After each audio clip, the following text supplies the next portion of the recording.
som.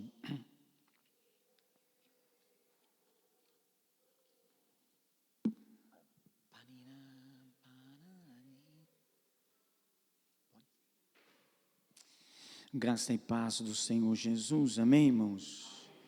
Vamos dar início nesta escola bíblica, pela graça, bondade e misericórdia do Senhor, em que estamos mais uma vez para estarmos meditando na santa e gloriosa palavra do Senhor. Vamos fazer uma oração, dando assim início a esse trabalho em nome do Senhor Jesus. Oremos. Senhor nosso Deus, Pai divino, Deus querido e santo, queremos te louvar, Senhor, te agradecer por mais este momento aqui estamos em tua presença, Deus, com o propósito de estarmos meditando, Senhor, na tua santa e gloriosa palavra, Senhor. Palavra esta, Deus, que é o alimento da nossa alma e do nosso espírito, Senhor. Palavra que nos traz a paz, o conforto, o gozo, a alegria dos céus ao nosso coração, Senhor. Te louvamos pelas bênçãos imensas, tremendas que temos alcançado de Ti, Senhor. Te agradecemos pelo Teu cuidado, pelo Teu zelo. Te louvamos pela salvação conquistada, alcançada graciosamente das Tuas mãos, Senhor. Ó Deus eterno, sem merecermos, sem sermos dignos, sem sermos merecedores, ó Deus, por graça, por bondade, por amor, por misericórdia, Senhor. Vai ser conosco nesta manhã, Senhor. Ó Deus, vem nos abençoar, vem nos conceder Tua graça, Senhor, a inspiração e a unção do Teu Espírito Santo, Deus. Abre a nossa mente, a nossa compreensão, Senhor, para entendermos, compreendermos a Tua palavra, Senhor. Ó Deus, e ao entendê-la, Senhor, procurar nos esforçar para colocar em prática na nossa vida, Senhor. Ó Deus, fica conosco, Senhor, que esses momentos sejam momentos prazerosos para nós, que possamos sair daqui edificados à luz da Tua palavra, Senhor. Pai, em nome do Senhor Jesus, oramos e estas bênçãos, desde já te agradecemos, Senhor, em nome de Jesus. Amém? Lição última, lição de número 13. Estamos fechando o trimestre, o último do ano, com esta lição.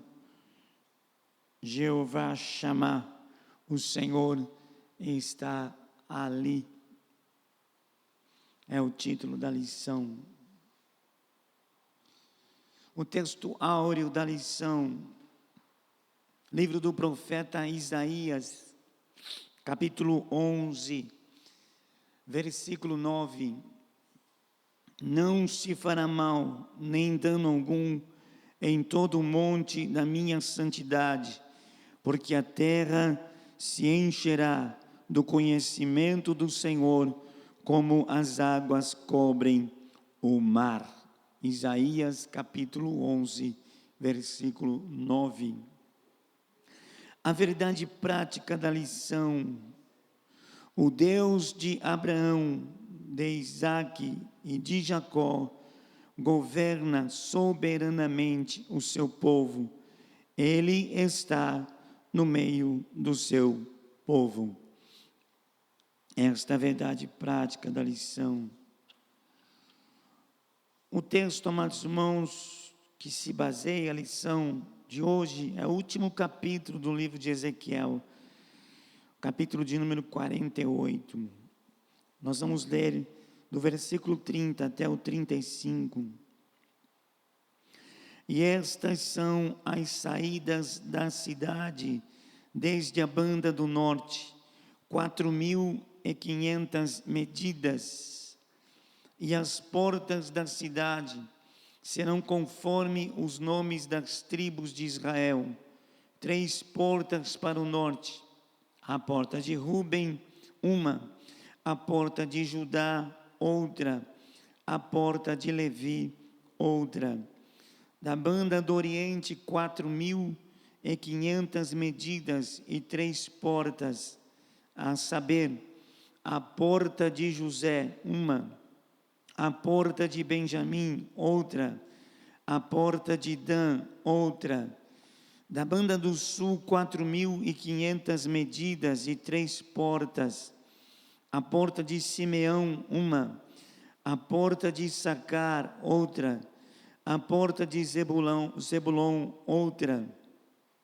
Da banda do ocidente, 4.500 medidas e as suas 3 portas. A porta de Gade, uma, a porta de Azer, outra, a porta de Naphtali, outra. 18.000 medidas em redor. E o nome da cidade desde aquele dia será: o Senhor está ali, Jeová Samá. Amém? Podeis assentar, irmãos.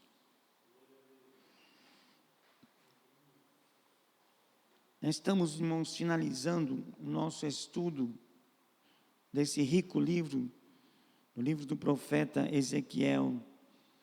E estas últimas lições, elas correspondem ao período do milênio, a construção do terceiro templo, como nós estudamos em lição passada, e também o estabelecimento da cidade, onde estaremos habitando o povo de Deus, a cidade de Jerusalém. Então nós vimos na primeira lição do trimestre que o livro de Ezequiel, ele antecipa a tradição apocalíptica das Escrituras ou nas Escrituras.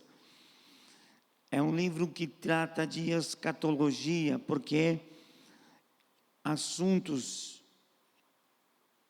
dentro deste livro apontam para um tempo futuro, um tempo, amados irmãos, de profecias que serão cumpridas pelo Senhor. A partir do capítulo 40, que nós começamos a estudar nestas últimas lições, vai falar, amados irmãos, desse período do reinado de Cristo na terra, um período de cerca de 1000 anos, a construção do terceiro templo, o estabelecimento da cidade de Jerusalém, que nesta ocasião terá o seu nome mudado para o Senhor está ali, ou Jeová Shammah. Então, é um livro que mostra e que toca em assuntos escatológicos. O livro de Ezequiel, ele começou com a visão da glória de Deus, no capítulo 1, e vai concluir com a descrição da glória de Deus na Jerusalém glorificada, na Jerusalém do milênio. Não é possível compreender o livro de Apocalipse sem os oráculos de Ezequiel. O livro de Apocalipse também é um livro estritamente escatológico. E para nós entendermos e compreendermos bem as profecias contidas no livro de Apocalipse, nós precisamos usar recursos que nós temos aqui no livro do profeta Ezequiel.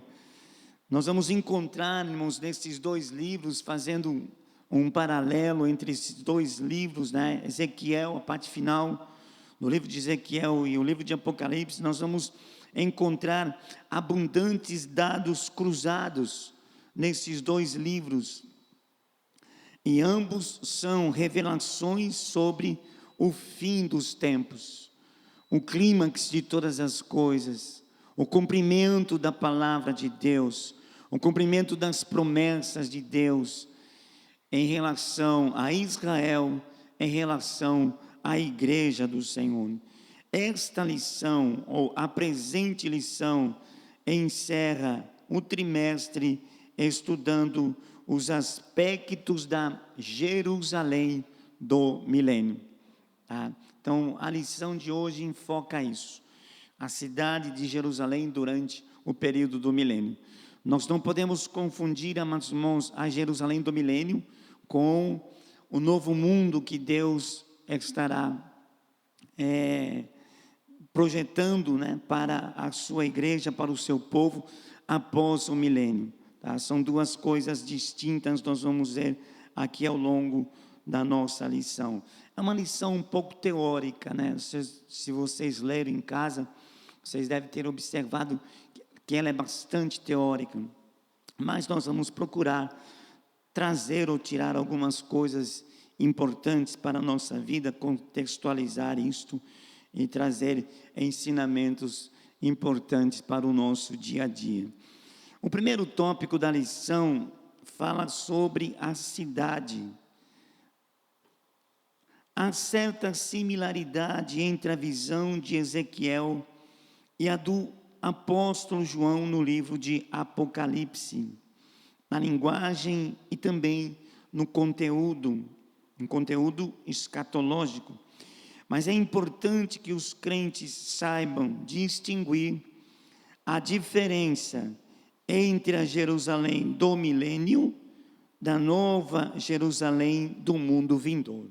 Tá? Então uma coisa não tem nada a ver com a outra, tá? Precisamos fazer esta distinção.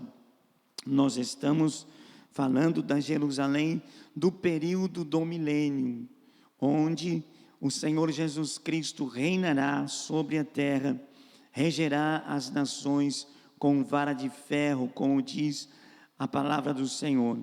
E Jerusalém, a Jerusalém do milênio, será o centro da adoração a Deus. Existem textos que nos mostram isto, né? As nações, os povos indo a Jerusalém para adorar a Deus no milênio. De Sião sairá a lei, de Sião sairá o conhecimento.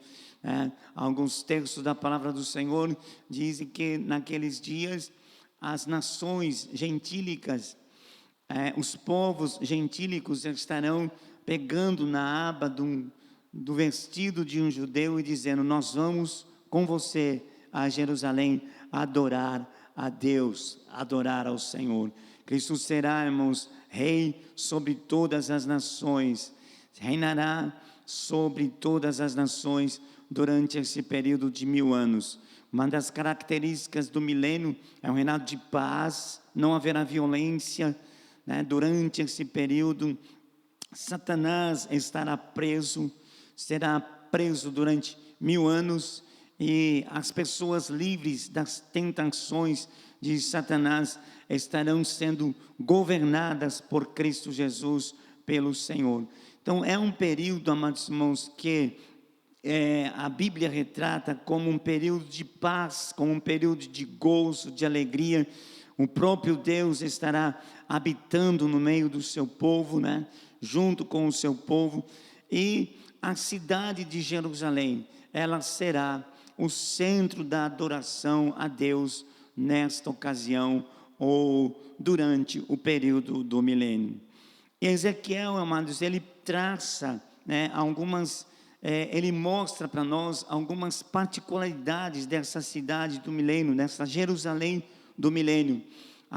O seu tamanho, né, a largura da cidade, o comprimento da cidade, a distribuição das 12 tribos de Israel, né, no meio, nesse complexo, né, que nos limites desta cidade, a forma como estarão dispostas as 12 tribos de Israel. Nós vamos ver isso durante a lição, tá? E traz para nós, né, uma leitura, uma visão de como será isso, né? De como se dará isso. Tá? Cristo reinando sobre a terra, Jerusalém como centro da adoração, os povos gentios indo a Jerusalém para adorar a Deus. Deus será rei sobre todas as nações. Cristo será rei sobre todas as nações. Amém? Bom, o subtópico 1, e estas são as saídas da cidade. Esta seção final da profecia é um suplemento não somente do capítulo, mas também do próprio livro. Apesar de o nome da cidade não ser mencionado, ou seja, não temos a menção do nome da cidade, né, Jerusalém, tá? O contexto deixa claro que se trata de Jerusalém. Este termo hebraico para saídas no versículo 30, e estas são as saídas da cidade. Este termo aparece somente uma vez em Ezequiel, e ele também é usado lá no livro de Números, com um sentido de limite, extremidade. A versão bíblica, a tradução brasileira, emprega extremidade no versículo 4. Como o profeta usa outra palavra para saídas, muitos expositores do Antigo Testamento acham que saídas, apesar de semanticamente correta, não se ajusta bem no presente contexto. A ideia, segundo alguns, seria, ao invés de estar, e estas são as saídas da cidade, mais correto pensarmos, estas são as extremidades da cidade. Mas saídas é a forma familiar e mais tradicional, mantida também na Septuaginta, na versão grega do Antigo Testamento e nas nossas versões atuais da Bíblia. Então, quando ele está falando, e estas são as saídas da cidade, está falando das extremidades, ou seja, dos limites desta cidade. Uma cidade quadrada, pelo que a gente nota, uma cidade quadrada, ou seja, a mesma medida nos 4 lados. Este é o formato da cidade. A descrição da cidade de Ezequiel vai revelar ser ela quadrada. E nesta visão suplementar, o profeta fala de 4 lados descritos num sistema horário: norte, leste, sul e oeste. Um tipo da Nova Jerusalém, tá? Um tipo, tá? Não é a Nova Jerusalém, é um tipo da Nova Jerusalém. A extensão de cada lado é de 4.500 medidas ou côvados, tá?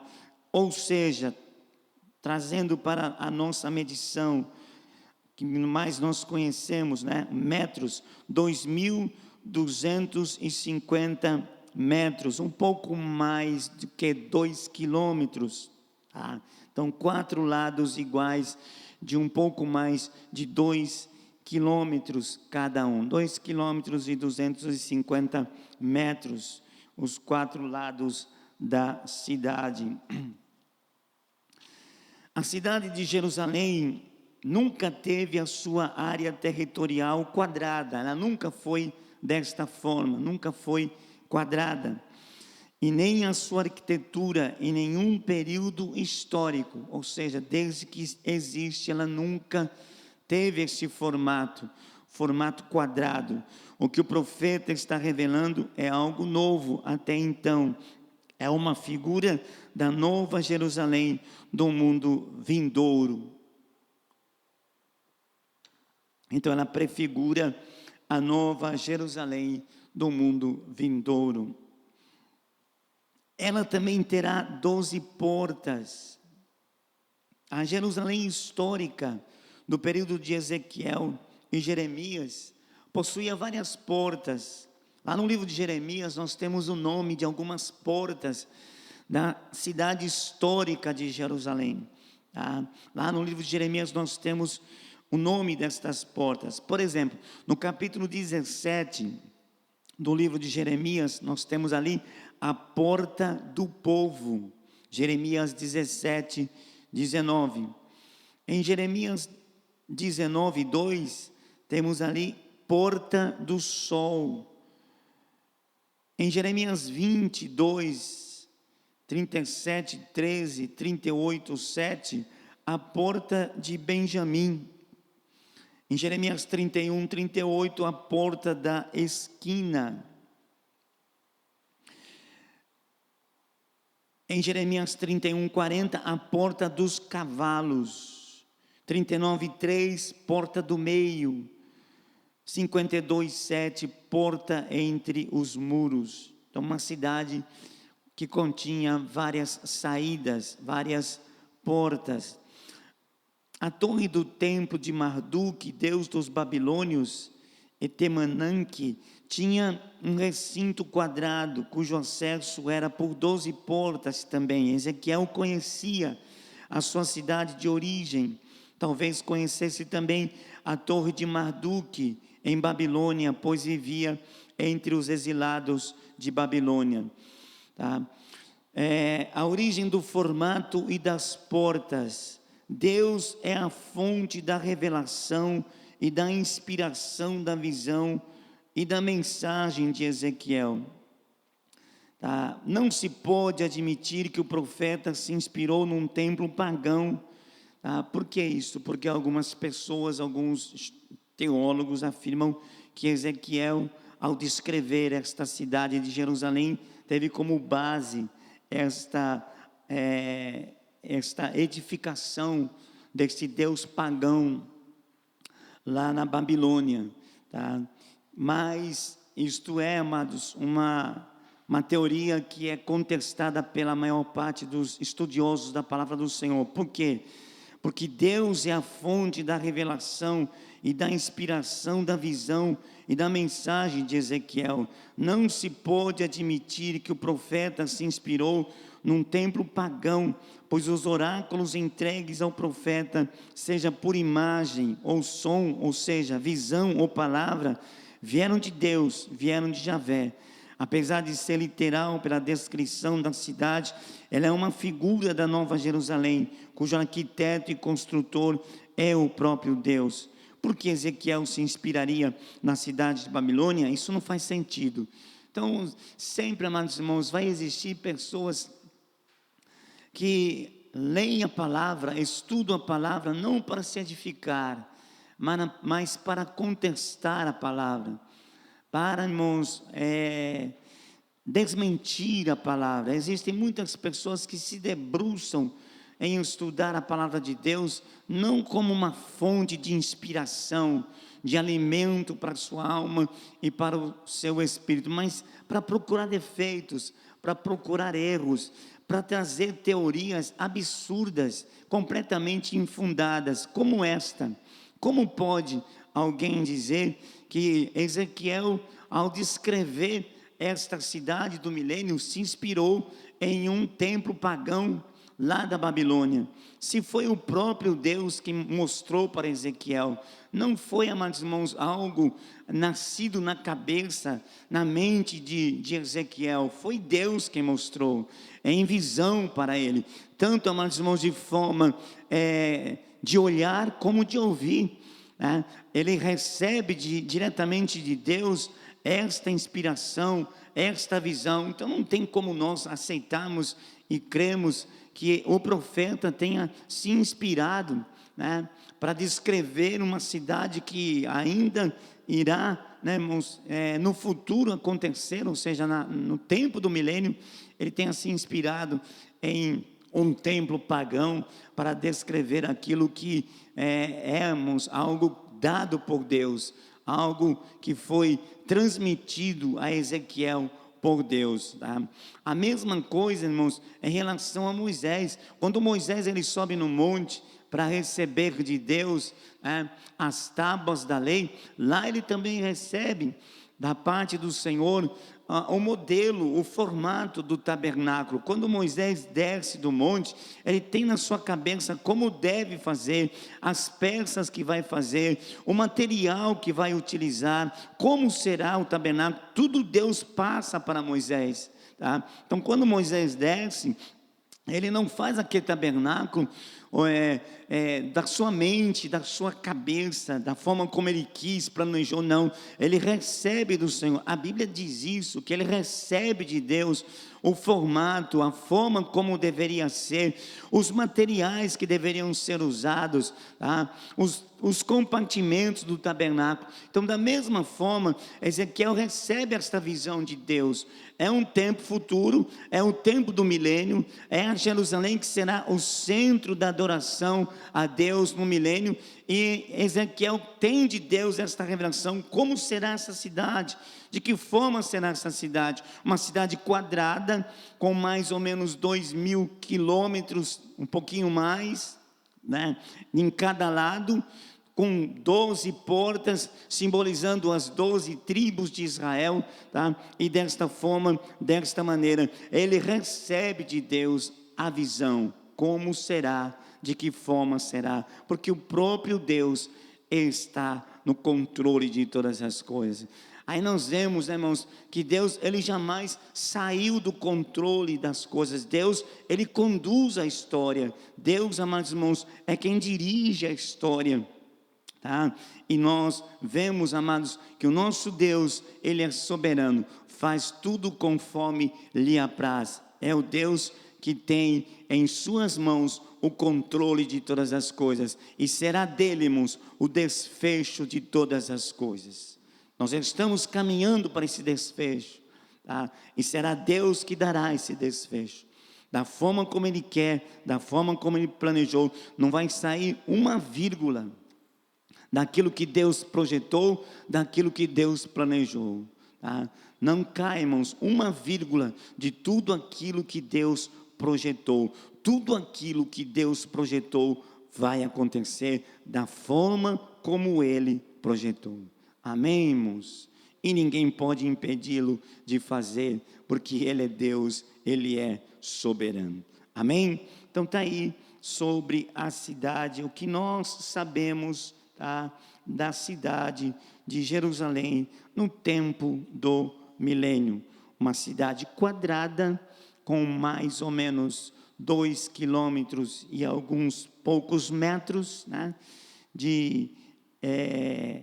em cada lado, 2.250 metros, mais precisamente, em cada lado, 4 lados. Uma cidade com 12 portas, assim será a Jerusalém do milênio. E na cidade de Jerusalém estará localizado o terceiro templo, o templo da adoração a Deus no milênio. Amém?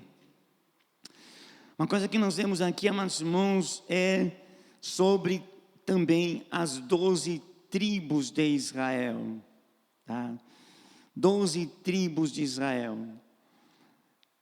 Os patriarcas Abraão, Isaque e Jacó, eles aparecem com frequência nas Escrituras como representantes e fundadores da nação de Israel. Tá? Então Israel, amados irmãos, é um povo de origem semita, tá? Descendentes de Sem, tá? E então a formação da nação de Israel se dá no capítulo 12 do livro de Gênesis, quando Deus chama Abraão. Abraão era um homem que habitava em uma terra pagã, tá? Em Ur dos Caldeus, na Mesopotâmia, e Deus achou por bem chamá-lo. Ele recebe uma chamada específica de Deus. Deus chama Abraão para uma missão. Deus tem algo a dar a Abraão. Talvez, irmãos, quando Abraão recebe aquela chamada de Deus, né? E quando Deus chama Abraão, Deus dá uma ordem para ele: sai desta terra e do meio da tua parentela para uma terra que eu te hei de mostrar. Talvez Abraão não tivesse naquele momento a dimensão do que seria esta chamada, a grandeza desta chamada, o que resultaria nesta chamada. Deus deu uma dica para Abraão, dizendo: olha, em ti serão benditas todas as famílias da terra. Mas talvez na concepção de homem, como Abraão era, né, na sua limitação, ele não tivesse, irmãos, a visão de quão grande era aquela chamada, de quão importante seria aquela chamada, a sua chamada. Ele obedece, prontamente obedece e sai a peregrinar. Deus não diz para ele onde ele vai morar, a terra que vai dar, uma terra que eu vou te mostrar, mas ele obedece, ele crê na palavra de Deus, ele obedece e sai a peregrinação. Ali nós podemos chamar de pedra fundamental da existência da nação de Israel. O primeiro passo, a chamada de Abraão. E aí nós vemos que a história de Abraão é rica, né, em experiências com Deus. Ele não conhecia Deus, mas ele passa a conhecer a Deus à medida que ele convive com Deus, à medida que ele se relaciona com Deus. Deus vai se mostrando a Abraão, e Abraão vai entendendo, né, o Deus que o chamou.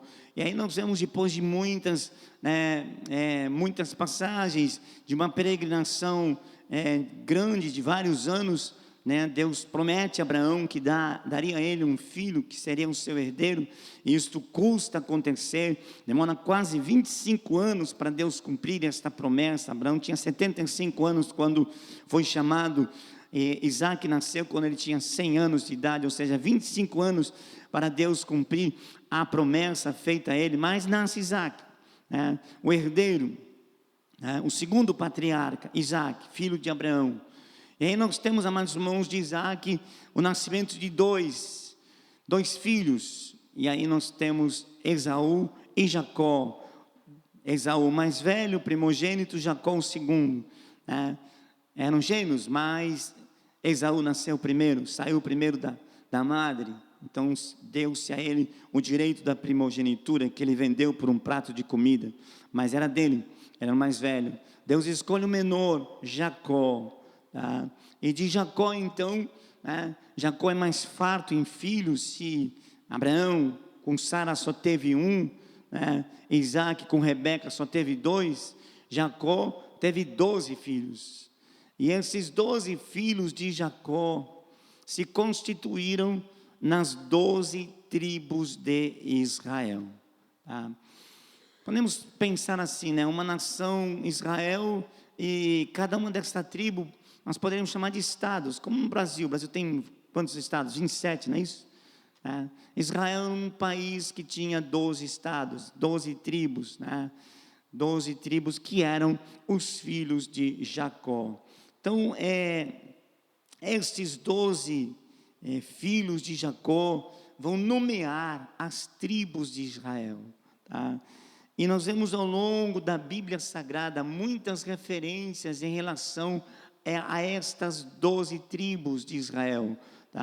Então, as 12 tribos de Israel, há cerca de 20 listas dos filhos de Jacó ao longo da Bíblia, e das respectivas tribos de Israel no Antigo Testamento, mas não existe nenhum padrão que possa ser estabelecido ao se estudar estas listas. São 20 listas ao longo do Antigo Testamento. Por exemplo, a lista com os 4 primeiros nomes, Rúben, Simeão, Levi e Judá, seguem a ordem de nascimento.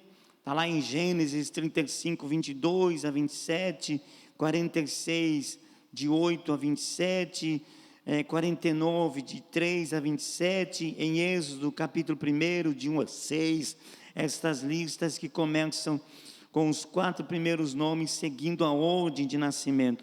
Outras listas divergem a partir do 5º nome, em Números capítulo 1, versículos 5 a 17, A lista de Ezequiel segue no sentido horário, a partir do norte da cidade, com Rúben, Judá e Levi, leste ou oriente, José, Benjamim e Dan, sul, Simeão, Issacar e Zebulon, e oeste ou ocidente, Gade, Aser e Naphtali. Então estas são as 12 tribos, e na visão de Ezequiel, ao Deus estabelecer estas 12 tribos na futura Jerusalém, na cidade do milênio, elas foram dispostas nesta ordem, 3 tribos em cada lado, 4 lados, 3 tribos em cada lado, perfazendo o total aí de 12 tribos. Então no norte nós temos Rúben, Judá e Levi. No leste ou oriente, José, Benjamim e Dan. No sul, Simeão, Issacar e Zebulon. Oeste ou ocidente, Gade, Aser e Naphtali. Então na cidade do milênio, na Jerusalém do milênio, as 12 tribos estarão dispostas nesta ordem, apresentada aqui por Ezequiel no capítulo 48, na parte final do capítulo 48, amém? Agora, que critério foi esse? Critério da ordem dos nomes. Pelo relato do nascimento deles, a melhor explicação da ordem dos nomes parece ter sido o critério das mães deles, ou pelo menos uma tentativa. Leia e Zilpa de um lado, Raquel e Bila de outro. Tá? Nós conhecemos a história de Jacó, né? Jacó teve 4 esposas, né? 2 esposas e 2 concubinas. Tá? A mulher que ele amava se chamava Raquel. Ele foi enganado pelo seu sogro Labão, da mesma maneira que ele enganou o seu pai, né? Se fingindo, se passando por seu irmão Esaú. Ele recebe o tronco de Labão, né, que viria a ser o seu sogro. Ele é enganado por Labão. Ele acerta com Labão trabalhar 7 anos pela filha de Labão, a filha menor, chamada Raquel, aquela que realmente Jacó amava. Ele trabalha 7 anos por ela, mas quando se findam os 7 anos, ele chega para Labão e diz: olha, acabou os 7 anos, eu quero a minha esposa, né?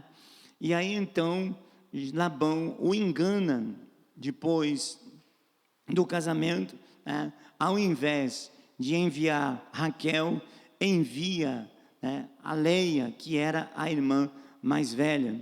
Tá? Jacó só foi perceber que tinha sido enganado no dia seguinte, quando acorda do lado, né, de Leia e não de Raquel. Ele fica enfurecido, ele vai brigar com Labão, discutir com Labão, e Labão muito vivo, porque percebia que era abençoado pelo fato de Jacó estar ali na sua casa. Labão, o seu gado cresceu de uma forma assim assustadora com a presença de Jacó. Ele percebeu que Jacó era um homem abençoado por Deus, tinha a bênção de Deus, então ele queria manter Jacó ali com ele, porque ele estava lucrando com a presença de Jacó em sua casa. E ele fez esse artifício, essa artimanha, enganou Jacó. Aí quando Jacó foi falar com ele, disse: olha, não é costume aqui na nossa terra nós darmos a menor na frente da maior. Trabalhe mais 7 anos que tu terá a outra também. E aí a Bíblia diz que Jacó trabalhou mais 7 anos para ter, né, a sua esposa que realmente amava, Raquel. Tá? E aí então começa uma luta entre essas 2 irmãs, porque Deus abriu a madre de Leia, ou seja, ela começou a concebeu 6 filhos de uma vez, né? Foi concebendo, e Raquel era estéril, né? Não tinha filhos, e em certa ocasião ela chegou para Jacó e disse: olha, me dá filhos ou então eu morro. Ou seja, ela queria, né, gerar também filhos. Ela via que a sua irmã, né, estava gerando filhos para o seu marido, e ela não podia, era estéril. E aí então o que ela faz? Ela pega a sua serva e dá a Jacó, né, para que Jacó tivesse relacionamento com a sua serva e suscitasse filhos para ela. Era costume na época isso acontecer, quando uma mulher, né, uma senhora, né, não tinha filhos, ela era estéril, ela emprestava o seu marido para uma escrava, né? Sara fez isso com Agar, né? Prestou Abrão para Agar, e aí nasceu Ismael. E até hoje esta briga entre judeus e árabes está lá até os dias de hoje, né? São irmãos, Ismael e Isaac, né? E brigam até hoje, não se entende até hoje. Tá? A mesma coisa fez Raquel, deu a sua serva para Jacó, e Jacó então teve 2 filhos com esta escrava, né? Com a escrava de Raquel. A outra irmã, vendo que a Raquel tinha feito isso, fez a mesma coisa, pegou a sua escrava e deu para Jacó também, deu mais 2 filhos, enfim, 12 no total, tá? 12 filhos, 2 de Raquel, 2 de cada serva e o restante de Leia, 12 filhos, as 12 tribos de Israel. Então estas 12 tribos de Israel constituímos o Estado de Israel nos tempos da Bíblia, nos tempos da palavra do Senhor, amém? Bom, o propósito dos nomes dos 3 patriarcas do Gênesis, Abraão, Isaque e Jacó, o último deles foi o único em que não houve eliminatória dos filhos para a formação da nação de Israel. De Abraão, Deus escolheu um, né? Abraão tinha Ismael com Agar e Isaque com Sara, tá? Deus disse para Abraão que o herdeiro era Isaque. O concerto de Deus com Abraão era com Isaque e não com Ismael. Deus abençoaria Ismael, ele seria uma grande nação também, e como foi, né, pai dos árabes, tá? Mas o concerto de Deus com Abraão era com Isaque. Então houve aqui uma escolha de Deus entre Ismael e Isaque. Deus optou por Isaque. Da mesma forma, meus irmãos, em relação a Isaque e seus 2 filhos. Isaque teve 2 filhos, Esaú, o primogênito, e Jacó, o segundo. Deus escolheu um, tá? Há um texto na Bíblia que diz: aborreci a Esaú e amei a Jacó. Ou seja, tá? Deus escolheu Jacó para a sequência da linhagem. Tá? Então o escolhido foi Jacó. Agora, quando chega em Jacó, não teve escolhido, né? Deus pegou os 12 filhos de Jacó para chamar as 12 tribos de Israel pelo nome dos filhos de Jacó. Todos foram incluídos na nação escolhida. Esses 12 filhos de Jacó deram seus nomes aos 12 territórios na terra de Canaã, durante a partilha da terra sob a liderança de Josué. Assim, o propósito desses 12 nomes dos filhos de Jacó, como representantes da nação, está claro também no éfode sacerdotal, ou seja, no peitoral do sumo sacerdote, haviam 12 pedras preciosas, cada uma com o nome de uma das tribos de Israel. Porás as 2 pedras nas ombreiras do éfode, por pedras de memória para os filhos de Israel. E Arão levará os seus nomes sobre ambos os seus ombros, para a memória diante do Senhor, 6 em cada ombro. O nome nas 12 portas da Jerusalém milenial, bem como na Nova Jerusalém, tem por propósito a memória dos filhos de Israel. Tá? Então, notem aqui, irmãos, uma coisa interessante que nós podemos observar e ver quão grande era a chamada de Deus na vida de Abraão. Tá? Como eu disse anteriormente, talvez naquele momento Abraão não tivesse a dimensão do que seria essa chamada. Deus deu a ele uma pista quando disse: em ti serão benditas todas as famílias da terra. Em uma certa ocasião, Deus disse para Abraão: a tua descendência será como o pó da terra. Mas em outra ocasião, Deus disse: a tua descendência será como as estrelas dos céus. Tá? Pó da terra ou estrela dos céus? As duas coisas. Quando Deus disse para Abraão que a descendência de Abraão seria como o pó da terra, estava falando da descendência física, do Israel físico, tá? Da sua descendência que seria numerosa, e uma nação que seria numerosa. Pó da terra, descendência física de Abraão. Agora, quando Deus está falando que a descendência dele seria como as estrelas dos céus, Deus já estava apontando para Cristo, um descendente de Abraão. A família espiritual de Abraão, a família que descendeu de Abraão de forma espiritual em Cristo Jesus, nosso Senhor. Uma dimensão imensa, irmãos, uma coisa assim enorme, uma chamada que que Deus deu a Abraão com uma ampla, tá? uma gama enorme de alcance, tá? Porque em Cristo Jesus se cumpre todas as profecias, todas as promessas, tá, de Deus. Quando Deus trouxe Jesus Cristo a este mundo, estávamos cumprindo uma promessa feita lá em Gênesis capítulo 3, versículo 15, quando da queda do homem, Deus prometeu que levantaria da semente da mulher alguém que feriria a cabeça da serpente. Tá? Então nós vemos como é o trabalhar de Deus. Às vezes nós não conseguimos entender a grandeza, né, de uma chamada de Deus. Tá? E como Deus faz, irmãos, tá? as coisas de forma assim maravilhosas, tremendas. Tá? Um dos maiores evangelistas que o mundo já viu, chamado Moody, não sei se já ouviu falar sobre ele. Um dos maiores evangelistas que o mundo já viu, D.L. Moody. Sabe como esse moço foi ganhado para Jesus? Numa escola dominical. Então, um simples professor de escola dominical, que nós não sabemos nem o seu nome, tá? Levou Moody a Cristo.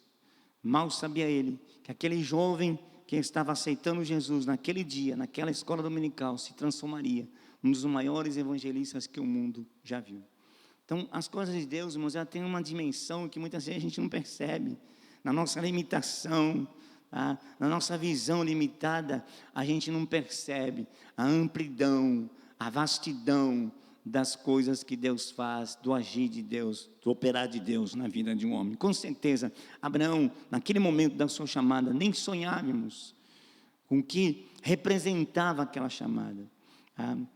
Aquela chamada que Deus fez a ele, a representação, a grandeza, o alcance daquela chamada. Talvez Abraão, com o passar do tempo, começa a entender, porque Jesus Cristo, em certa ocasião, disse: Abraão viu o meu dia e exultou. Deus mostrou alguma coisa para Abraão, porque Jesus disse: Abraão viu o meu dia e exultou, se alegrou. Então foi sendo revelado a Abraão a grandeza daquela chamada, a amplidão, a amplitude de uma simples chamada, de Deus olhar para um homem numa terra pagã, um desconhecido, um filho de idólatra, e Deus chama ele e diz: olha, sai da tua terra e do meio da tua parentela para uma terra que eu te mostrarei. Então, irmãos, o agir de Deus é tremendo. O agir de Deus vai... É por isso que a Bíblia diz que Deus faz muito mais além daquilo que pensamos e imaginamos. Deus tem uma visão muito mais aguçada, uma visão muito mais ampla. Ele diz isso lá no livro do profeta Isaías, no capítulo 55, os meus caminhos são mais elevados do que os vossos, os meus pensamentos muito mais altos do que os vossos pensamentos. Amém, queridos?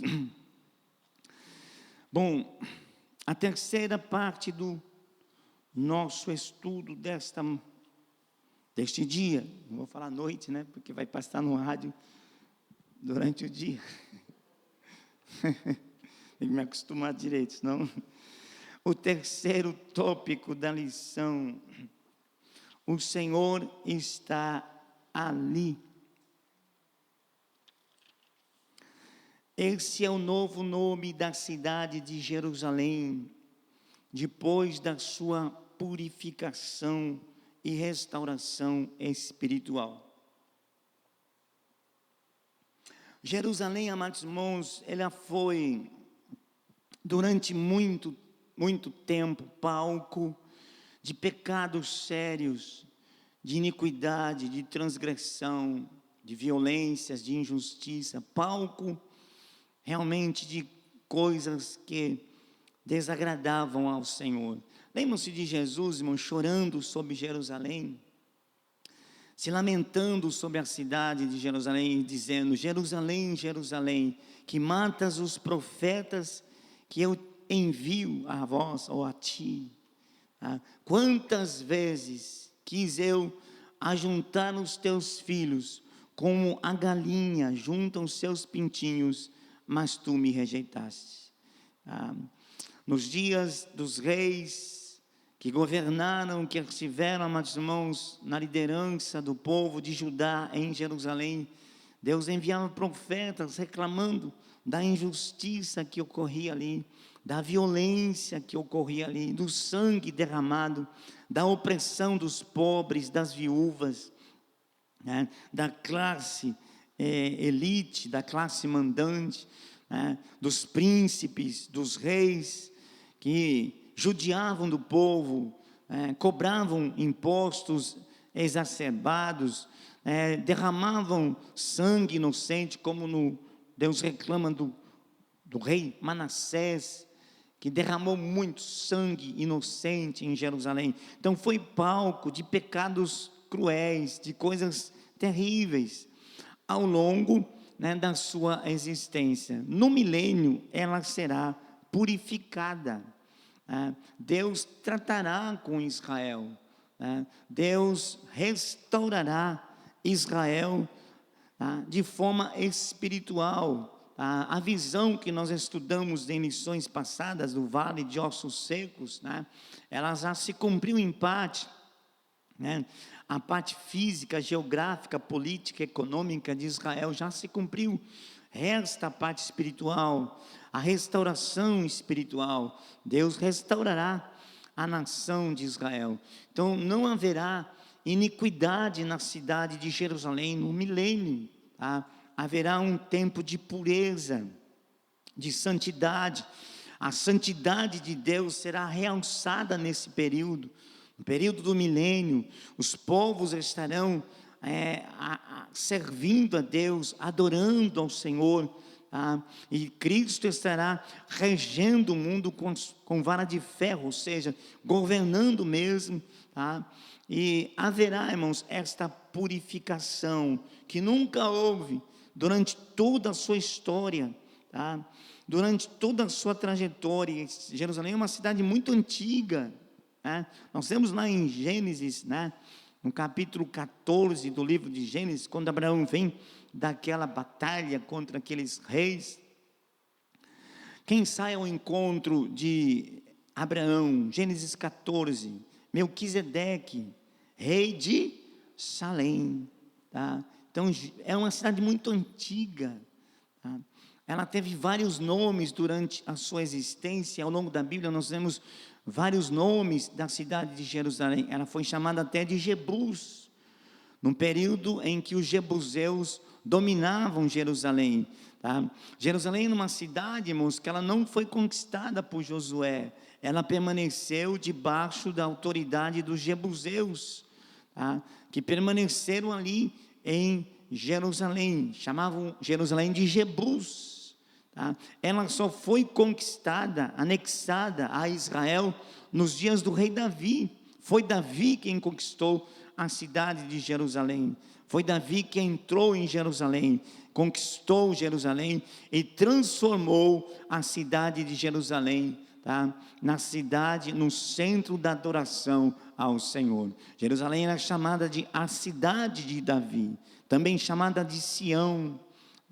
Então é uma cidade muito, mas muito antiga, palco de pecados, palco de idolatria, de prostituição, de violência ao longo da sua história.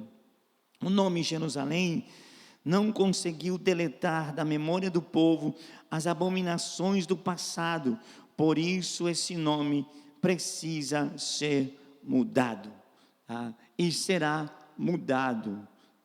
No milênio, Jerusalém terá o seu nome mudado. E nós vemos, amados irmãos, que Deus ele costuma mudar o nome de alguns personagens da Bíblia. Deus mudou o nome de Abrão, por exemplo.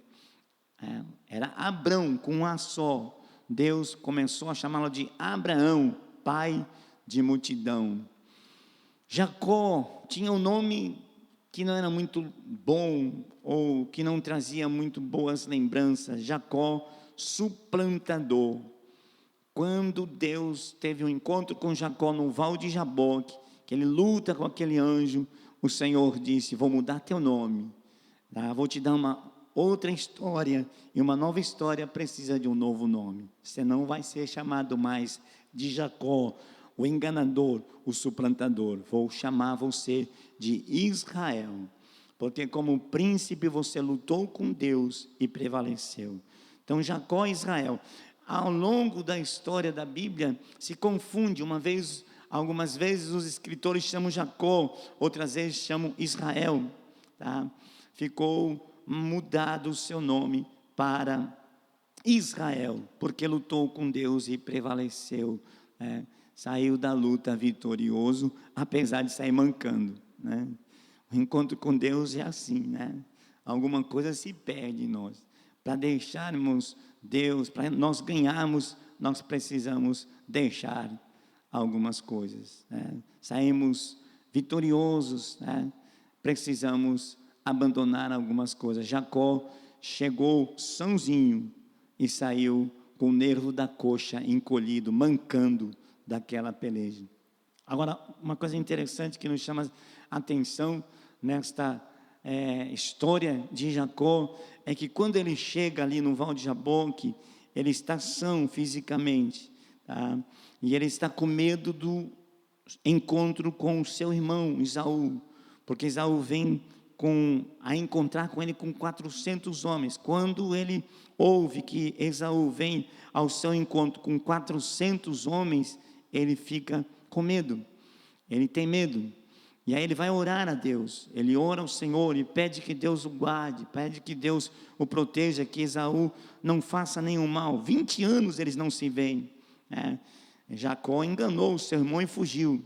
20 anos que estão distante um do outro. Ele não sabe como está Esaú, se está com desejo de vingança ou não. Ele não sabe como que vem Esaú ao seu encontro, se com desejo de vingança ou não. Então ele tem medo.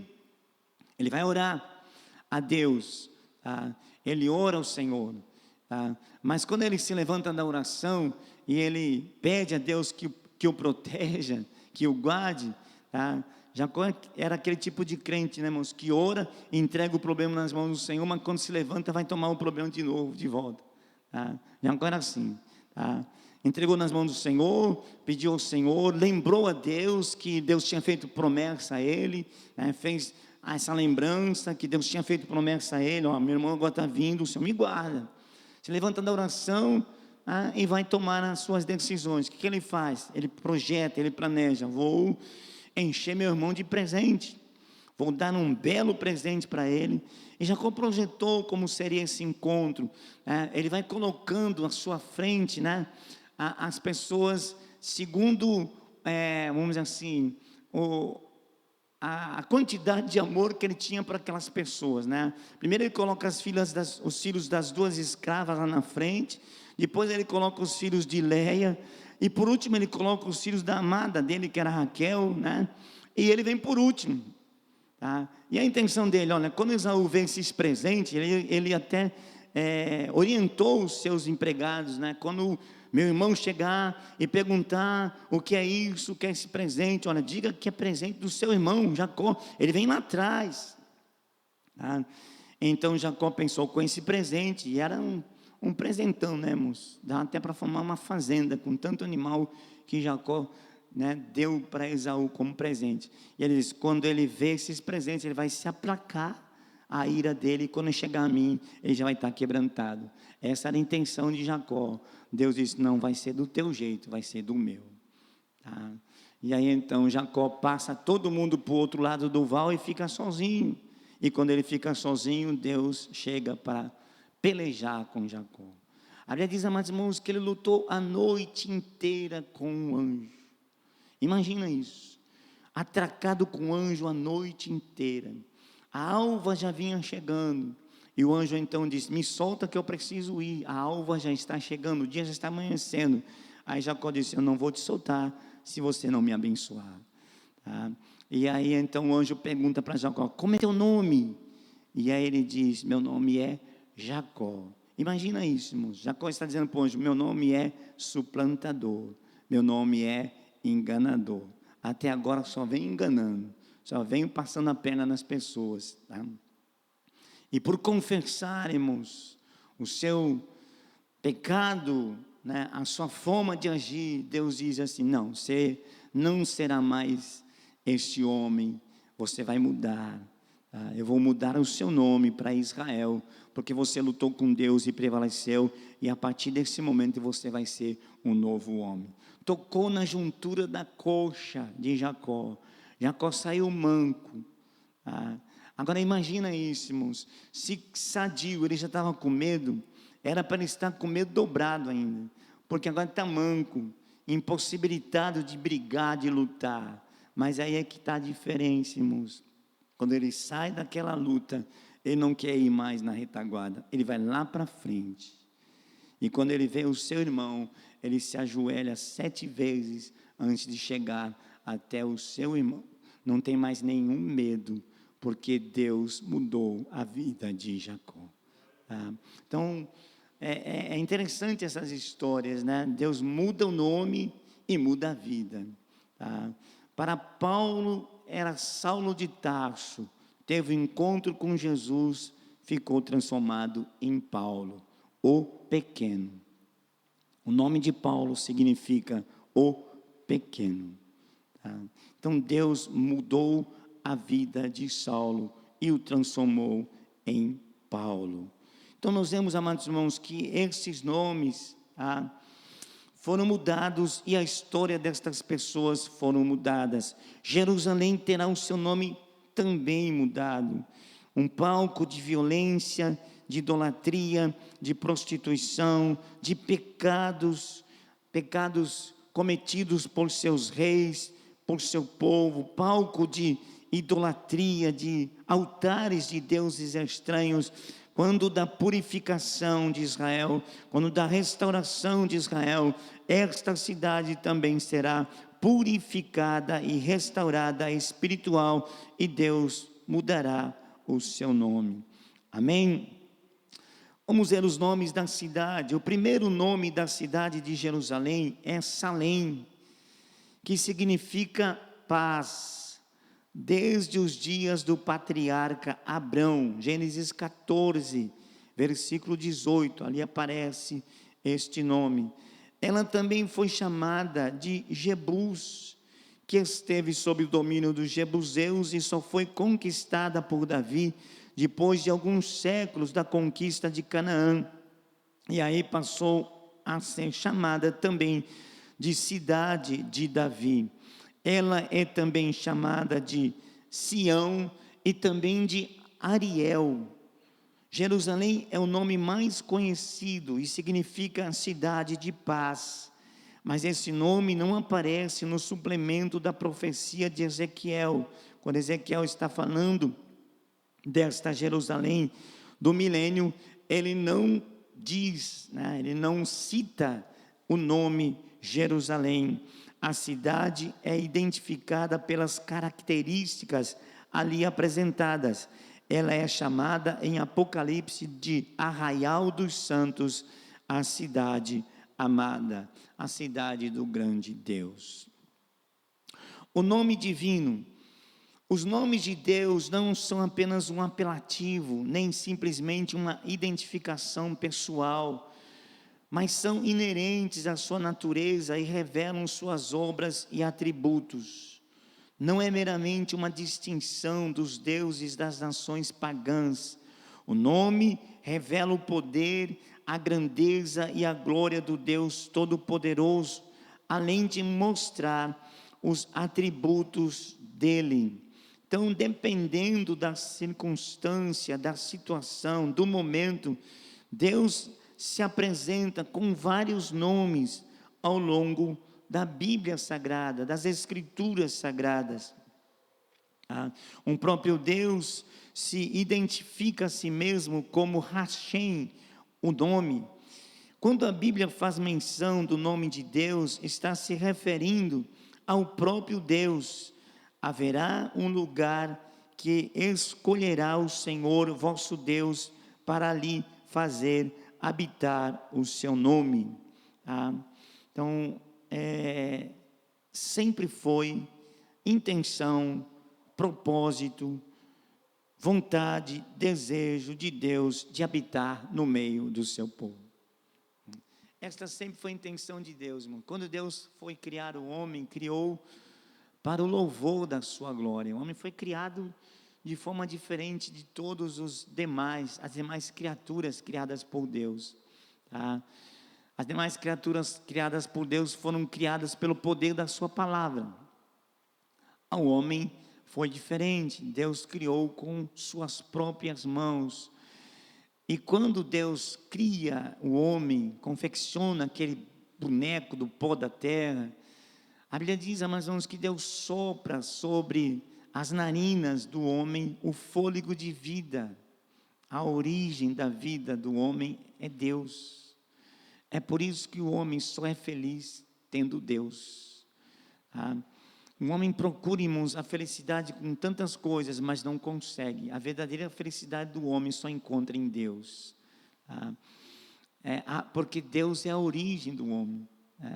O homem veio de Deus.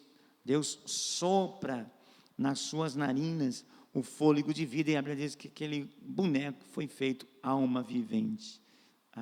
Então, tem até uma ilustração assim, muito linda e maravilhosa acerca disso, né? Quando se diz assim, quando Deus foi criar as plantas, os vegetais, Deus deu ordem à terra e disse: produza a terra toda espécie de árvores frutíferas, não frutíferas, plantas, o reino vegetal. A ordem de Deus foi a terra, produza a terra. Quando Deus foi criar os peixes do mar, Deus deu ordem às águas, produzam as águas, toda espécie de peixes, né? Enfim, que inundam, né? O oceano, os rios, enfim. Então, Deus deu ordem à água. Se você pegar, por exemplo, um peixe e tirá-lo da água e colocá-lo no chão, o que vai acontecer? O peixe vai morrer, porque a origem dele é a água. Ele não vive fora da água. Se você pega uma planta, uma árvore, e tira ela da terra e coloca ela num piso, ela vai morrer. Por quê? Porque a origem dela é a terra. Quando Deus foi criar, Deus deu ordem à terra, e a planta não vive, a árvore não vive longe da terra. Então, da mesma forma que o peixe não vive fora da água, e a planta, a árvore, não vive fora da terra, o homem também não vive sem Deus, porque a origem do homem é Deus. Então, tenta achar felicidade em riquezas, tenta achar felicidade em bens materiais, em desejos, se dando aos prazeres que o mundo oferece, que a carne oferece, mas não tem paz, não tem alegria e não tem felicidade, porque a verdadeira felicidade, irmãos, o homem tem em Deus. Deus é a nossa felicidade. Dizem vários pregadores que dentro do homem tem um buraco, um vazio, que é do tamanho de Deus, é preenchido pela presença do Senhor. Por mais que o homem tente colocar no lugar de Deus outras coisas, não consegue ser feliz, porque o homem, a sua origem é Deus. Amém? Então, esses vários nomes de Deus aparecem ao longo dos escritos sagrados. Então, a Bíblia nos mostra com clareza que Deus se deu a conhecer nos tempos do Antigo Testamento por vários nomes inerentes à sua natureza e à circunstância da sua revelação. A revelação de Deus ao homem, irmãos, ela foi paulatina. Deus foi se revelando ao homem, através da sua palavra, através das suas manifestações, de suas obras, Ele foi se revelando ao homem, para que o homem o conhecesse como Deus único, Deus verdadeiro, único Deus a ser adorado e a ser glorificado. Então, por exemplo, quando estudamos a vida de Abraão, em duas ocasiões, Deus apresenta-se a Abraão com dois nomes distintos, com dois nomes diferentes. A primeira vez, amados irmãos, está no capítulo 17. Abraão tinha falhado, deu ouvidos a Sara. Deus havia dito que daria um filho a Abraão do casamento com Sara.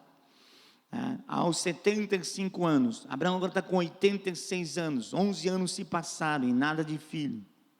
Deus estava aprovando Abraão. Aí vem Sara, aconselha Abraão: olha, tem aí minha escrava egípcia, entra a ela e suscita filho dela, vai ser meu filho, vai ser nosso filho. E Abraão deu ouvidos a isso, e aí então nasceu Ismael, quando Abraão tinha 86 anos. Por causa desta falha, irmãos, Abraão mostrou aí o que? Ele falhou, a fé dele vacilou, e ele deu ouvidos à sua mulher, e então fez aquilo que Deus não se agradou. Deus com certeza não se agradou, né? Abraão enfrentou um silêncio de Deus de 13 anos.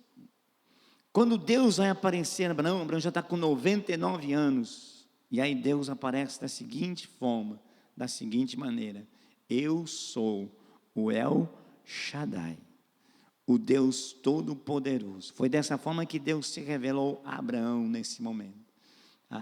Eu sou o Deus Todo-Poderoso, El Shaddai. Anda em minha presença e ser perfeito. Duas coisas nós vemos aí. A primeira, Deus se revelando. Eu sou o Deus do impossível. Eu sou o Deus que pode todas as coisas. Eu sou El Shaddai. Deus esperou, irmãos. Abraão tem 99 anos. Sara, impossível de ter filhos, porque se era estéril, já era estéril, agora já não tem mais o costume das mulheres. Impossível. Era impossível para Abraão ter um filho de Sara naquelas circunstâncias. Eu estou dizendo humanamente, na lógica, na razão, era impossível. Mas foi justamente nesse momento, quando o impossível na vida de Abraão aparece, que aparece para Abraão o Deus que pode todas as coisas. E aí ele vem e se apresenta: eu sou El Shaddai, eu vou fazer, porque eu prometi e eu vou fazer. Você vai ter filho, então eu sou El Shaddai. E aí um puxãozinho de orelha: anda em minha presença e ser perfeito. Porque Abraão não tinha sido perfeito quando cedeu ao conselho de Sara e saiu fora do direcionamento de Deus para a vida dele. Tanto é, irmãos, que Ismael trouxe vários problemas para Abraão, e Abraão teve que mandar embora.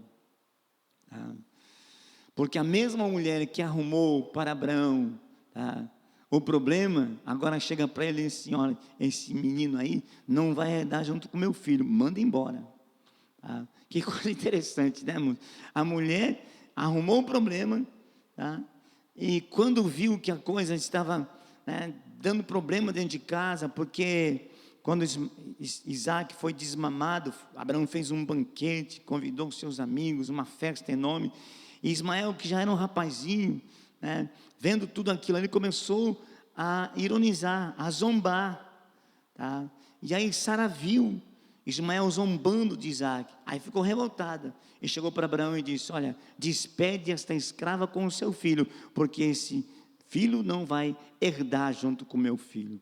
Aí Abraão foi se queixar com Deus, aí Deus diz: faz o que ela está falando, você não cedeu, agora se vira, você não arrumou o problema, agora se vira. E Abraão teve que despedir o seu filho. Então, irmãos, é muito ruim a gente sair fora da direção de Deus. Só vamos colher problemas para as nossas vidas. Então, o que devemos fazermos? Toda decisão, toda escolha, e na vida a gente faz muitas escolhas, né? Na vida a gente toma muitas decisões, mas cada escolha, cada decisão que a gente precise tomar, irmãos, oremos ao Senhor, peçamos direção a Deus, para que jamais venhamos sair fora do direcionamento de Deus para as nossas vidas. Amém? Então, nesta ocasião, Deus aparece para Abraão como El Shaddai, o Deus Todo-Poderoso. Mais tarde, irmãos, Isaac já é um rapazinho, já é um mocinho, e aí Deus vem para Abraão e diz: Abraão, e ele diz: eis-me aqui, pega o teu filho, o único filho que tu amas, leva ele até o monte que eu vou te mostrar, e ofereça ele em sacrifício a mim. O que nós não podemos dizer de Abraão, irmãos, é que ele era um desobediente, homem obediente a Deus, não questionou, não disse: mas Deus, por que isso? Ele não é o filho da promessa, está me pedindo para eu matar meu filho, mas ele não é o meu herdeiro, ele não é o que vai dar sequência à minha linhagem. Ele não falou, não questionou. A Bíblia diz que levantou-se bem cedinho no dia seguinte, pegou Isaac, 2 dos seus servos, e caminhou para o monte que Deus mostraria. E aí você conhece a história, né? Quando chega lá no monte, Isaac, que com certeza já tinha assistido o seu pai sacrificar a Deus, porque se tem uma característica na vida de Abraão, Abraão era um construtor de altar. Em todo lugar que ele chegava, a primeira coisa que ele fazia, levantava um altar ao Senhor, para adorar ao Senhor. Então Isaac com certeza já tinha visto seu pai sacrificar ao Senhor várias vezes, e percebeu, meu pai não pode ter esquecido a peça fundamental do sacrifício, não estou vendo, está aqui a lenha, está aqui o cutelo, ele trouxe tudo, mas o cordeiro, o que ele vai sacrificar? Não trouxe cordeiro. E aquilo foi, irmãos, tirando assim o sossego de Isaac, até que ele chega e fala para o pai: pai, tem um problema, está aqui a lenha, o cutelo, está tudo aqui, mas onde está o cordeiro para o sacrifício? E aí então a resposta de Abraão: Deus proverá para si o cordeiro para o holocausto, meu filho. Jeová Jireh, o Deus da provisão. Amém? E Deus proveu o cordeiro que morreu no lugar de Isaac. No último instante, quando Abraão levanta o seu cutelo para imolar o seu filho, já deitado no altar, Deus brada do céu e diz: não faças nada contra o rapaz. Agora eu sei que tu me amas e não negaste o teu único filho. E quando Abraão se vira, está lá um carneiro preso pelas duas pontas. E aí então, irmãos, ele pega aquele carneiro e ele mata aquele carneiro, sacrifica no lugar de Isaac. Este ato de Abraão é uma prefiguração do Calvário, onde Jesus Cristo seria crucificado por nós na cruz do Calvário. Então aquele carneiro, irmãos, preso por duas pontas, tipifica o próprio Cristo. Algumas pessoas que dizem: não, Isaac é o tipo de Cristo nesse momento. Não, Isaac foi estirado. Quem morreu foi o carneiro, não foi Isaac. Isaac representava ali a raça humana, que foi arrancada, e Cristo morreu no lugar. As duas pontas do carneiro, as duas naturezas de Jesus, a natureza divina e a natureza humana, 100% homem, 100% Deus. Amém, irmãos? Então naquele momento, Deus proveu o cordeiro para o sacrifício. Proveu para Abraão naquele dia e proveu para nós quando Cristo Jesus deu a sua vida por nós na cruz do Calvário. Amém, irmãos? Então, outro nome, Jeová Jireh. Quando Deus tira Israel da terra do Egito, Israel viu, irmãos, o agir de Deus. As pragas, com certeza, trouxeram um impacto tremendo na vida daquele povo de Israel. Eles viram os egípcios padecerem nas mãos de Deus, serem julgados de uma forma bem forte. Deus deixou o Egito destruído com aquelas pragas. E talvez assentasse no seu coração o temor. Imagina se estas pragas vierem a nos atingir. Imagine se nós fomos acometidos por estas pragas. Imagina se nós desobedecemos a Deus e Ele tratar a gente como tratou os egípcios. E aí Deus, para tranquilizá-los, diz: não porei sobre vós as doenças e as pragas que eu pus no Egito, porque eu sou o Senhor que te sara. Jeová Rafá, o Deus que sara, o Senhor que sara. Amém? Então são nomes de Deus, ao longo da história. Jeová Rafá, o Senhor que sara. Agora, irmãos, a Jerusalém do milênio, ela também terá o seu nome modificado, o nome divino, Yahvé Shammah, Yahvé Samá, que significa: o Senhor está ali. é o novo nome dado à cidade no milênio. O objetivo é dissociar, afastar, separar o nome de Jerusalém com os pecados do passado. Então, Jerusalém antiga foi uma cidade retratada, vista como uma cidade extremamente pecaminosa, onde pecados atrozes foram cometidos contra o Senhor, uma cidade rebelde, uma cidade transgressora, tá?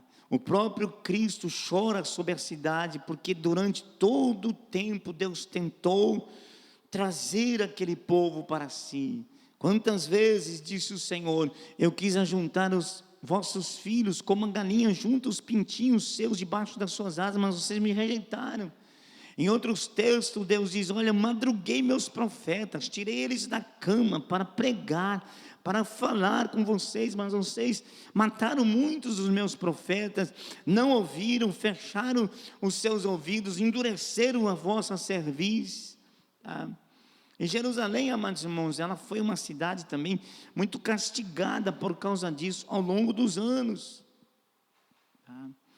E tem um texto, irmãos, na palavra de Deus que, assim, quando Jesus Cristo, irmãos, estava diante de Pilatos para ser interrogado, por Pilatos, julgado por Pilatos, Pilatos queria soltar Jesus.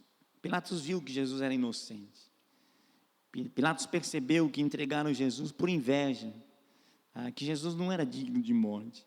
E Pilatos tentou de todas as formas livrar Jesus da morte. Vou açoitá-lo e vou soltá-lo. Mando açoitar ele, mas depois eu solto. Ele não é digno de morte. E eles, incentivados pelos principais dos sacerdotes, clamavam, crucifica, crucifica, crucifica. Interessante, a mesma multidão que uma semana atrás estava diante do Senhor, alegre e feliz e dizendo, bendito vem o rei que vem em nome do Senhor, quando Jesus entrou em Jerusalém, montado naquele jumentinho, uma semana depois estavam gritando, crucifica, crucifica. Como um homem é volúvel, como um homem muda, facilmente de suas convicções. E aí então Pilatos tentou de todas as formas livrar Jesus, mas não conseguiu, E eles disseram, olha, se você solta ele, você não é amigo de César, porque todo aquele que diz que é rei é inimigo de César. Quando Pilatos ouviu isso, ficou com medo, e aí então pegou uma bacia com água, lavou as mãos e disse assim, eu estou livre do sangue deste inocente. E o que eles disseram, irmãos?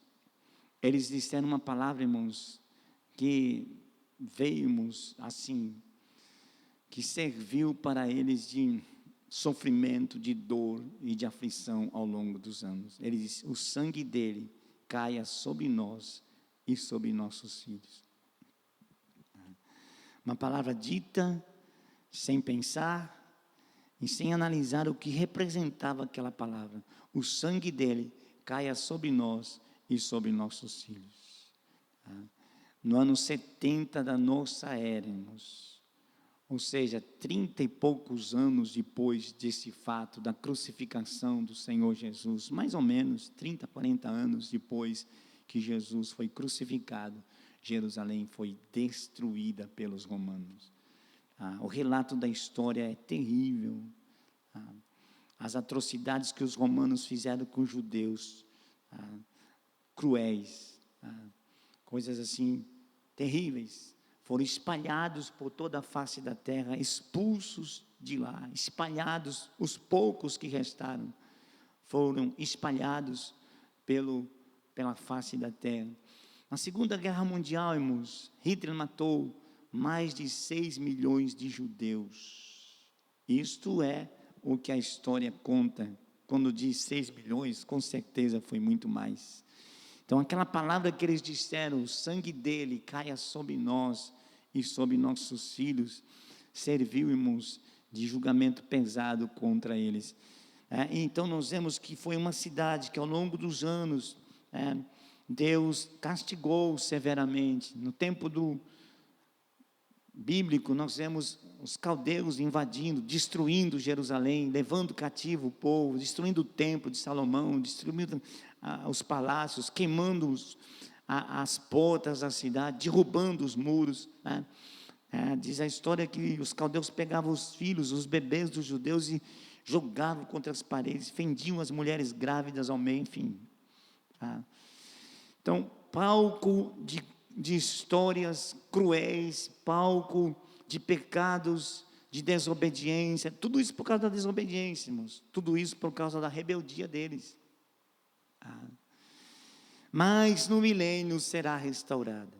Israel passará por um processo de restauração espiritual e a cidade será restaurada. E por ser restaurada a cidade, ela terá um novo nome. Será o lugar da habitação de Deus. Deus habitando no meio do seu povo. De Sião sairá a lei. Esta sempre foi a intenção de Deus, habitar no meio do seu povo. A Bíblia diz que Deus habita no meio dos louvores. Deus habita no meio do seu povo. Quando Deus mandou Moisés construir o tabernáculo, mandou colocar no centro. 3 tribos para o norte, 3 tribos para o sul, 3 tribos de um lado, 3 tribos de outro, 12, e o tabernáculo bem no meio, com a intenção de mostrar ao povo, Deus habita no meio do seu povo. Mais tarde, amados irmãos, quando Cristo morreu por nós na cruz do Calvário, deu a sua vida, ressuscitou por nós, na cruz do Calvário, ressuscitou depois de haver morrido por nós na cruz do Calvário. Deus então cumpre a sua palavra, cumpre a sua promessa, envia o Espírito Santo que habita hoje em nosso coração, em nosso ser. Hoje nós somos o templo do Espírito Santo do Senhor. Deus está conosco, né? A promessa do Senhor Jesus Cristo, nós estamos já finalizando a nossa lição de hoje. A promessa de Jesus, assim que ressuscita dentre os mortos: eis que estou convosco todos os dias, até a consumação dos séculos. Então, a presença dEle em nosso viver, a presença dEle nos nossos cultos, a presença dEle na nossa vida individual, pessoal, é real, é uma realidade. E Ele coloca um limite nisso aí, até a consumação dos séculos, ou seja, até o cumprimento de todas as promessas, até o cumprimento de toda a palavra. E aí alguém pergunta, mas e aí então depois? Hoje Jesus está conosco até a consumação dos séculos, e depois? Depois nós vamos estar com Ele. Amém, irmãos? Porque nós vamos para o céu de glória, nós vamos morar com Jesus. Amém? E então se cumprirá, irmãos, toda a palavra do Senhor, todas as promessas do Senhor. Este milênio é um período de 1000 anos, reinado de Cristo na terra. Satanás estará, irmãos, preso nesta ocasião. Vamos ler o texto, Apocalipse.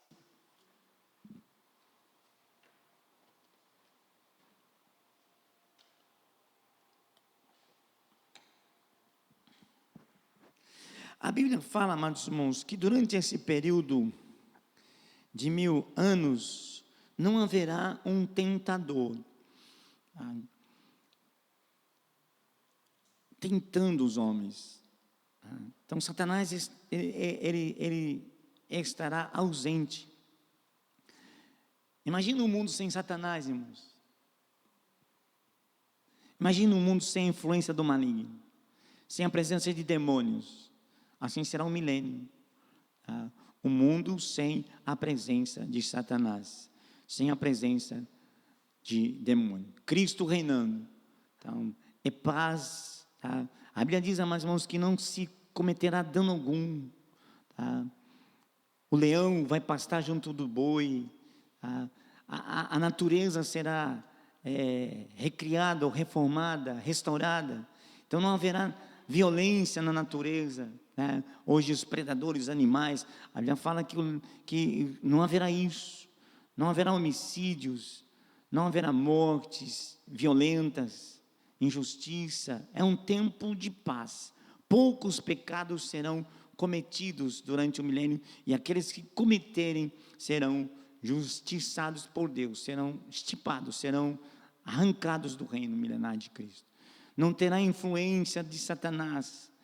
Nós não estaremos, nesse tempo, o mundo não estará debaixo de influência do tentador, tá? Dos demônios.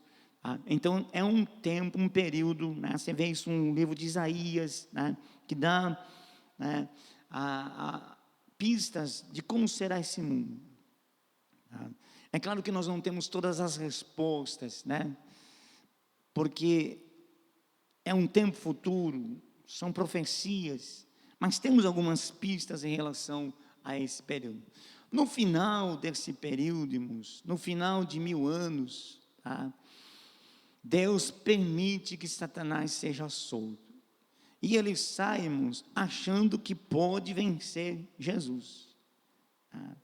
Ele acha que tem chance de vencer Jesus. E depois de solto, ele vai começar novamente o seu trabalho de persuasão, de engano, tá? E vai conseguir, está aqui, ó, livro de Apocalipse, capítulo 20. Acabando-se os 1000 anos, Satanás será solto da sua prisão e sairá a enganar as nações que estão sobre os 4 cantos da terra, Gog e Magog, a última batalha, a última luta, cujo número é como areia do mar, para as ajuntar em batalha.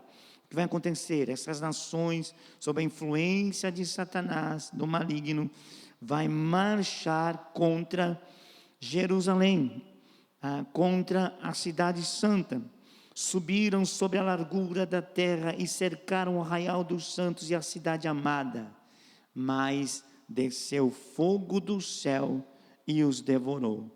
E o diabo que os enganava foi lançado no lago de fogo e enxofre, onde está já a besta e o falso profeta, e de dia e de noite serão atormentados para todos sempre. Então, esta última batalha de Cristo contra o Satanás, ele será finalmente vencido, finalmente derrotado. Depois disso, o que acontece? A segunda ressurreição, a ressurreição dos ímpios, de todos aqueles que em todo o tempo, em todas as épocas, foram desobedientes, transgressores, rebeldes, que morreram sem salvação, ressuscitarão para receber a sentença. Estarão diante do grande trono branco, e ali, amados, serão ou receberão a sentença final. E aí então serão lançados no lago de fogo ardente. Na sequência do capítulo, vi os mortos, grandes e pequenos, que estavam diante do trono, e abriram-se os livros, e abriu-se outro livro que é o da vida, e os mortos foram julgados pelas coisas que estavam escritas nos livros segundo as suas obras. E deu o mar os mortos que nele havia, e a morte e o inferno deram os mortos que neles havia, e foram julgados cada um segundo as suas obras. E a morte e o inferno foram lançados no lago de fogo. Esta é a segunda morte. E aquele que não foi achado escrito no livro da vida foi lançado no lago de fogo.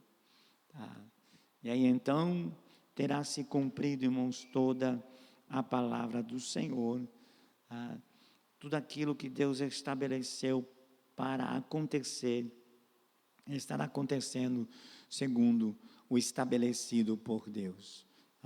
Os ímpios serão lançados no castigo eterno, no fogo eterno, e de lá jamais sairão. Assim como o céu é eterno, o inferno também é. Assim como aqueles que estiverem com o Senhor estarão em gozo perene, constante, eternamente, aqueles que foram lançados no inferno estarão padecendo por toda a eternidade.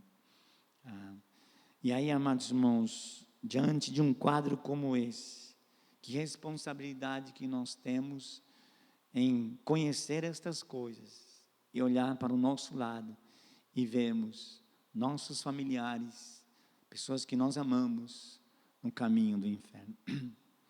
O esforço que nós temos que ter e que mostrar diante de Deus para tirá-los de lá. Intercedendo, irmãos, constantemente pela vida deles. Nunca deixe de interceder por estas almas, irmãos. Pessoas, amados irmãos, que a gente olha tão arrogantes, tão cheias de si, né? Mas que não sabemos o destino que os espera, que os aguarda. E quando a gente diz, muitos não creem. Pintam o inferno como um lugar de orgia, até em comerciais de televisão. Maravilha que é o inferno, mulheres seminuas, cerveja à vontade, festa constante, e pintam o céu como um lugar monótono, rotineiro, onde não acontece nada. Que Deus tenha misericórdia deles, porque quando cair a ficha, irmãos, quando perceberem o engano, quando perceberem o quanto foram enganados, e quando estivermos num lugar como esse, irmãos, estarão se lamentando, mas é tarde demais. O tempo da chamada, o tempo da salvação é enquanto nós temos vida, enquanto vivemos. Se morrermos, irmãos, sem Cristo, o homem que morre sem Cristo está irremediavelmente perdido por toda a eternidade. Não tem escape, não tem como sair. Essa teoria, amados irmãos, de que o homem era levado ao purgatório para ali purgar todos os seus pecados e depois ir para o paraíso, é invenção. Não há a mínima chance de sair do lugar em que as pessoas estarão sendo levadas após a morte. Aqueles que estão com o Senhor jamais sairão de lá, e aqueles que descerem, né, irmãos, ao inferno jamais sairão de lá. E nós vemos isso na parábola do rico e do Lázaro. Há um abismo entre nós e vós, de sorte que os que estão aqui não podem passar para aí, e os que estão aí não podem vir para cá. Então, que Deus tenha misericórdia desta geração, né, irmãos? A gente tem dó, irmãos.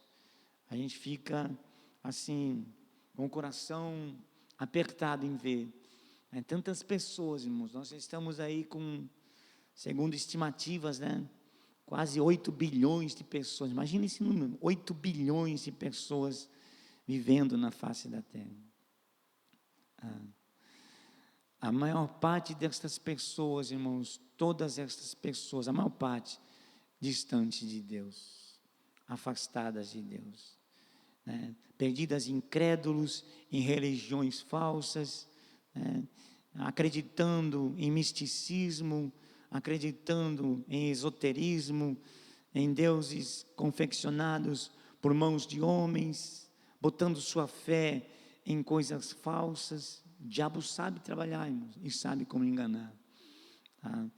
E a igreja do Senhor, irmãos, que tem a palavra de Deus e a verdade em suas mãos, não pode, irmãos, se omitir. Nós não podemos deixar de olhar para a nossa responsabilidade, que é, irmãos, estar aos pés do Senhor, intercedendo, chorando, gemendo, em favor destas vidas. Principalmente pessoas que a gente ama, né?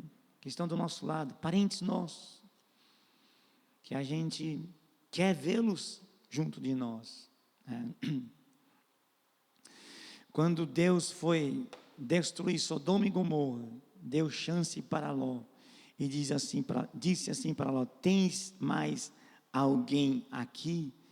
Tuas filhas, tua esposa, teus genros, tira-os fora daqui, porque nós vamos destruir este lugar. Então Deus deu a Ló a oportunidade de salvar a si mesmo e a sua família.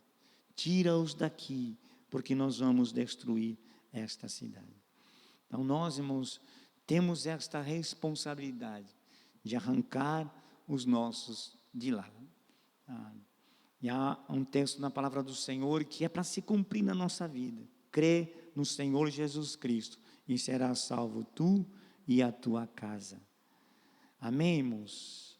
Então são coisas, irmãos, que muitos não acreditam, não botam fé, mas tudo está estabelecido por Deus e tudo terá o seu cumprimento. A Bíblia diz: passarão os céus e a terra, mas as minhas palavras não hão de passar. Que Deus nos ajude, irmãos, que Deus nos dê graça. Estamos finalizando este estudo desse livro rico da palavra do Senhor, cujo desfecho é esse. Desde o capítulo 1, quando estudamos a visão de Ezequiel, da glória do Senhor, o decorrer do livro, as ameaças de Deus, a destruição de Jerusalém, as profecias, e até chegamos nesse final de livro, onde ele lança um olhar para o futuro, onde Deus mostra a ele coisas que estavam muito longe do tempo que ele viveu. Ezequiel está vendo coisas que ele não teve condição de ver com os seus olhos acontecer. Ele estava profetizando para tempos muito distantes, tempos que em nosso tempo ainda não chegou, mas o Deus que é onisciente, que sabe todas as coisas, mostrou para Ezequiel o que vai acontecer. E nós cremos, irmãos, na palavra do Senhor, cremos que tudo terá o seu cumprimento, e nós possamos, como igreja do Senhor, permanecermos, irmãos, atentos, nutrindo esta esperança em nosso coração. Não deixe apagar esta chama no teu coração, esta esperança de que todas as coisas terão o seu cumprimento, e o final de tudo isso, irmãos, é nós com Jesus na sua glória. Este é o final, em um corpo glorioso, semelhante ao corpo dos anjos que estão nos céus, para vivermos eternamente na presença do Senhor. Esse é o clímax, é o final de todas as coisas. Observe uma coisa, irmãos, quando o homem foi criado por Deus, ele foi criado imortal, não era para ele morrer. Então, na mente de Deus, no pensamento de Deus, criaram um ser para o louvor da sua glória e dar a ele esta condição de imortalidade. O homem caiu, pecou, e pelo seu pecado reinou a morte. Por causa do pecado original, a morte veio a todos os homens. É isso que a palavra do Senhor nos ensina. O homem então passou a ser mortal, finito. Mas Deus não queria o homem mortal, finito. Deus criou para o homem ser eterno. Então tudo que acontece depois disso, irmãos, é Deus voltando à origem, ao seu plano original. Deus criou o homem eterno para viver eternamente. O homem caiu, reina a morte. O homem é mortal, falido, finito. Todos os outros passos de Deus depois da queda, a intenção de Deus é voltar lá atrás e trazer a você de volta a imortalidade. A obra da redenção é linda por causa disso. Nós vamos ser imortais. Capítulo 15 do livro de 1 Coríntios, Paulo diz isso. Quando este corpo mortal se revestir da imortalidade, e aquilo que é corruptível se revestir da incorruptibilidade, cumprir-se-á a palavra que está escrita: tragada foi a morte na vitória. Amém, irmãos? Mantenha esta esperança no seu coração. Não deixe o diabo arrancar esta esperança em teu coração. Você vai ser imortal. Você vai ganhar a imortalidade de volta. E Deus vai estar junto de você por toda a eternidade. Amém? Que Deus os abençoe. Concluímos assim o quarto trimestre da nossa lição. Creio, irmãos, que nós aprendemos algo de Deus nesses 3 meses que estudamos esse livro, um lindo, maravilhoso, que eu amo demais, o livro do profeta Ezequiel. Louvado seja o nome santo do Senhor. Vamos ficar de pé, vamos agradecer ao Senhor.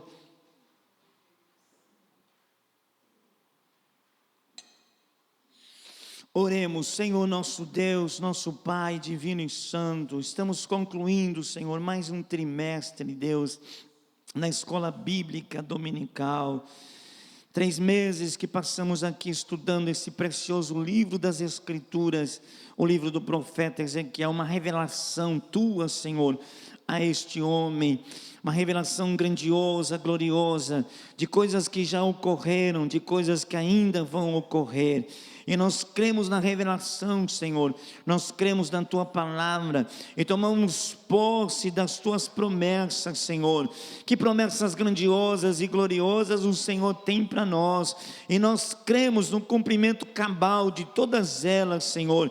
Nenhuma delas vai cair por terra, porque Tu és o Deus fiel, que fala e cumpre aquilo que diz, Senhor. Deus, ajuda-nos nas nossas dificuldades, nas nossas limitações, nas nossas fraquezas, a permanecermos de pé, Senhor, a mantermos viva esta esperança, Senhor.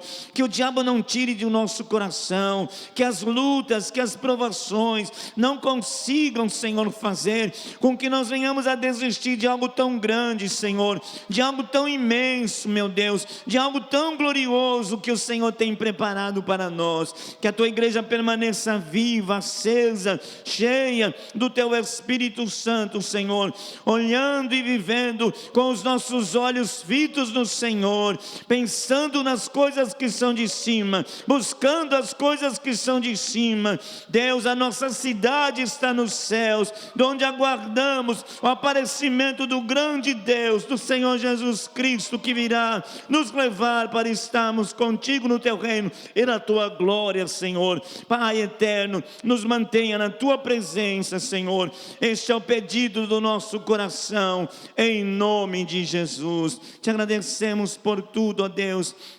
Te pedimos, Senhor, leva-nos em paz aos nossos lares, acampa Teus anjos ao nosso redor, conceda-nos, Senhor, Tua graça, Tua bênção, para vivermos constantemente na Tua presença. Em nome de Jesus nós oramos e estas bênçãos te agradecemos, Senhor, em nome de Jesus.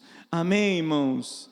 Que a gloriosa paz do Senhor Jesus Cristo seja com todos vós, hoje e sempre. Amém, irmãos. Amém.